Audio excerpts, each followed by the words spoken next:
මේ මේ බලන්න මේ ගෙවල් කොටේජ් ටයිප් ලස්සන පරණ ගෙවල් මල්ලි. මාගෙත් අදහස මෙන්න බීච් ටයිප් එකකින් මේ හරිය ගත්තා මාර රිච් ඒරියා එකක් මේවා. අපි මේ චූටි මාත්‍යා තාස මේවට තමයි මං හිතාගත්තේ ඒකයි ජීවිතේ සැඳෑ සමේ මගේ බිස්නස් එක ගත්ත ගමන් මම දානවා හොඳ ගියා. අපි කලින් තිබුණේ 7 bedroom හොඳ අලුත් මේකක්නේ බ්‍රෑන්ඩ් නිව් එකක්නේ අපි අර මෙඩිටේෂන් ප්‍රෝග්‍රෑම්ස් කරන හින්දා. ඒක වනවටු කන්සියුලර් නේ දීලා තිබුණේ.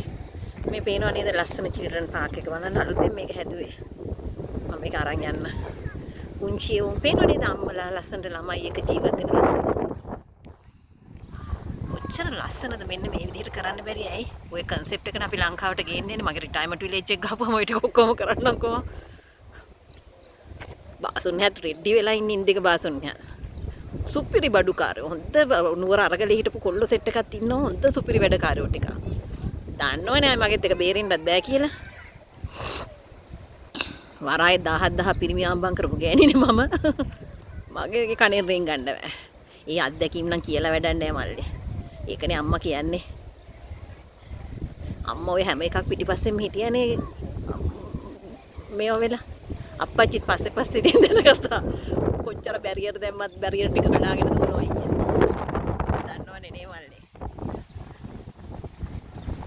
අපේ තිබ්බේ මාස්ටර් ප්ලෑන් අවුරුදු 30ක් 40ක් ඉස්සරහට අපි ප්ලෑන් කරලා ප්ලෑන ගෙව්වේ. දැනටත් එච්චර තමයි ඉතින් මගේ වැඩ. ළමයි දෙන්නට අවශ්‍ය දැන දීලා ඉවරයි ලෝකේ දිනාගෙන ළමයි දෙන්න. ඌ ඉතින් ඔය හිලවිදකම ප්‍රොමෝට් කරන්න යන්නේ පේටන් එක අරගෙන ඒ ටික කරගෙන. ඒකලා තමයි රිටයර්මන්ට් විලේජ් එකේ හොස්පිටල් එකයි ඔක්කොම දාන්න හදන්නේ ඒකේ. චූටි මහත්තයා IT පැත්තෙන් දෙයි වෙන්නේ. සුපිරි මොලේ ඒත් IT පැත්තේ. පේරන්ට්ස් ටීචර් ඉන්ටර්වියු එකට ගියාම ඊට ඉන්දියන් ගෑණියක් ටීචර් ස්කෝල් එකක් කරන්න කියලා කිව්වා. ස්ටුඩන්ට් ලෝන් නේ ඒගොල්ලන්ට ස්කෝල් එකක් හම්බුනම ස්ටුඩන්ට් ලෝන් එකක් ඉන්නේ නැහැ. කෙල්ලයි කොල්ලයි ගෙනාව ටිකෙටම ආය.